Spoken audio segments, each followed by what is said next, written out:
तो सबसे पहले बात करेंगे हम चला गया भारत का दोस्त इस खबर की। जी हां, नेशनल सोवियत संघ के पूर्व राष्ट्रपति मिखाइल गोर्बाचेव का निधन हो गया है। 91 साल के गोर्बाचेव लंबे वक्त से बीमार चल रहे थे।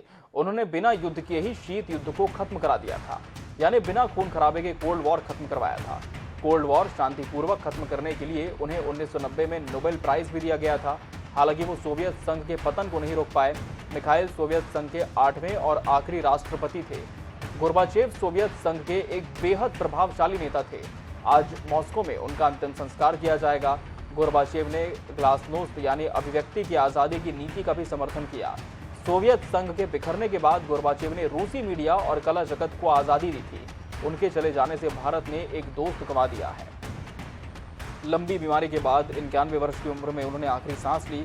और आपको बता दें कि गोर्बाचेव को कुछ गंभीर बीमारियां थी, जिसका वो लंबे समय से इलाज करवा रहे थे, लेकिन 30 और 31 अगस्त की दरमियानी रात उन्होंने अंतिम सांस ली। मिखाइल सेर्गेविच गोर्बाचेव लंबे वक्त से गंभीर बीमारियों से जूझते हुए चले गए।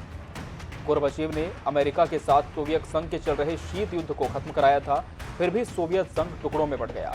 वो संयुक्त सोवियत संघ के आखिरी राष्ट्रपति थे और आज का रूस तब United union of Soviet socialist republics यानी कि यूएसएसआर कहा जाता था। मिखाइल सोवियत संघ के बड़े प्रभावशाली नेता थे, जिन्होंने कम्युनिस्ट शासन में सुधार का बीड़ा उठाया था। गोर्बाचेव सोवियत सरकार को लोकतांत्रिक सिद्धांतों के आधार पर चलाना चाहते थे, जिसमें आम जनता को कुछ आज़ादी हासिल हो।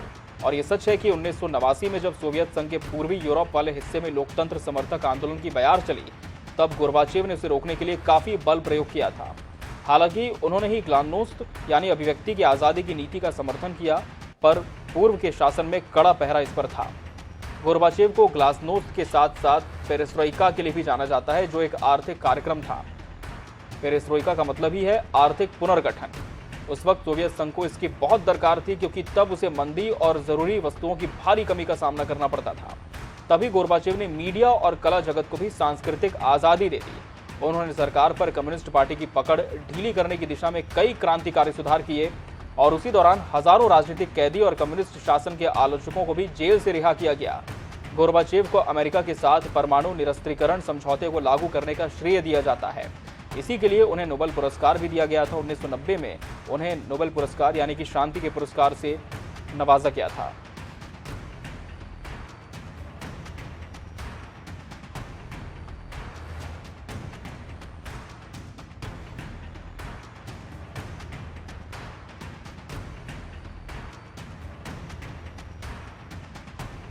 और इस वक्त हमारे साथ विदेश मामलों के जानकार डॉक्टर ब्रह्मदीप अलुने जुड़ चुके हैं। ब्रह्मदीप जी, बहुत बहुत स्वागत है सर आपका।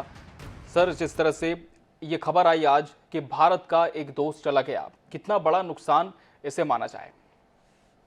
नहीं, देखिए अमित जी, न केवल भारत की दृष्टि से लेकिन इस दुनिया में मानवता की दृष्टि से यह बहुत बड़ा नुकसान है। क्योंकि देखिए, कम्युनिस्ट जो होता है, वो कम्युनिस्ट जो शब्द होता है वो लोकमत का कब्रगाह होता है। और आने वाली पीढ़ियां यह विश्वास नहीं कर सकती कि एक कम्युनिस्ट देश का नेता एक ऐसी नीति लाता है जिसको ग्लासनोस्त के नाम से बहुत प्रसिद्ध थी, जिसे अभिव्यक्ति की स्वतंत्रता कहा गया, कि कम्युनिस्ट शासन में लोगों को बोलने की आजादी मिल जाए। और जब बोलने की आजादी मिलती है तो इस कदर मिलती है कि वो सोवियत संघ विखंडित हो जाता है। विखंडन होने के बाद वो अलग अलग भागों में बढ़ जाता है। लेकिन जो जंजीरों में बंद करने की जो नीति थी, उस नीति को तोड़कर जिस प्रकार से गोर्बाचोव ने एक बड़े राष्ट्र के लोगों को स्वतंत्रता में सांस लेने की जो आदत दी थी, या जो उनको भविष्य दिखाया था, वो बहुत तारीख में याद रखा जाएगा। और जहां तक भारत का ताल्लुक है, देखिए जिस समय जब मिखाइल गोर्बाचोव रूस के सोवियत संघ के राष्ट्रपति थे, उस दौर में भारत के प्रधानमंत्री राजीव गांधी थे।